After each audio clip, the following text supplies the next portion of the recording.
अब हनुमान जी ने सोचा कि गुरु किसे बनाए, पढ़ना तो है, गुरु तो चाहिए, पर कौन बने।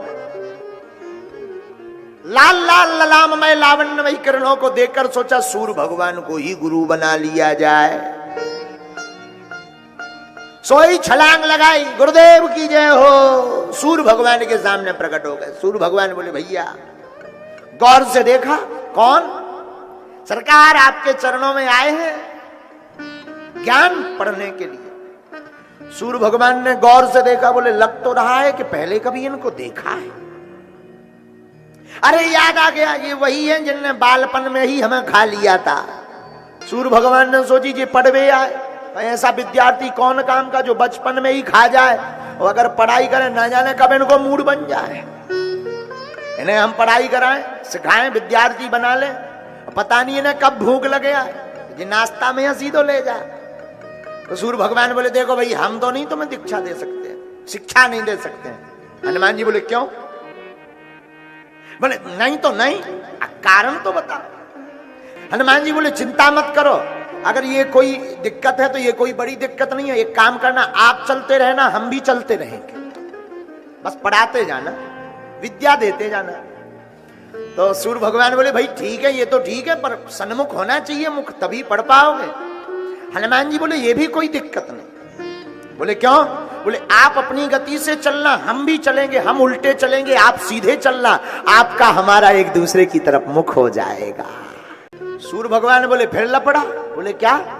बोले जब तुम गुरु के सामने ही उल्टे चलोगे तो क्या खाक सुधरोगे?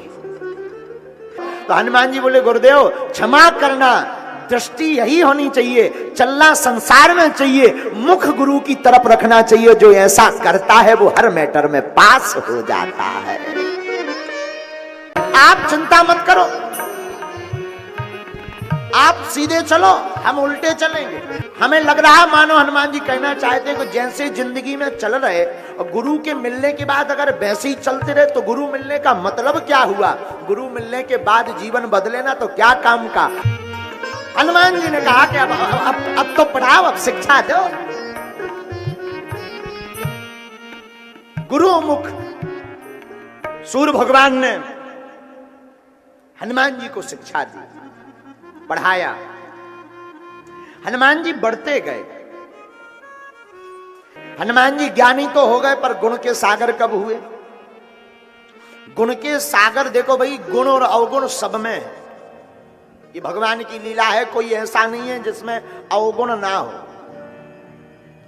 एक गायक गाया करते थे, इस दुनिया में सबके अंदर दोष रहा, एक प्रभु निर्दोष रहा। केवल एक भगवान निर्दोष रहे, वरना सब में दोष रहा।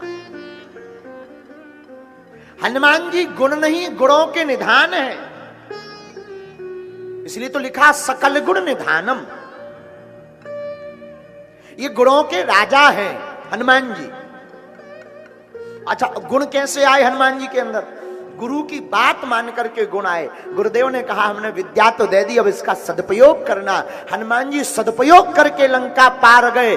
जानकी जी की खबर लेने के लिए माता जानकी जी के संताप को मिटाया तो मां जानकी जी ने ही आशीर्वाद दिया, अजर अमर गुण निधि सुत हो, जाओ तुम गुणों से भंडार में भर जाओ।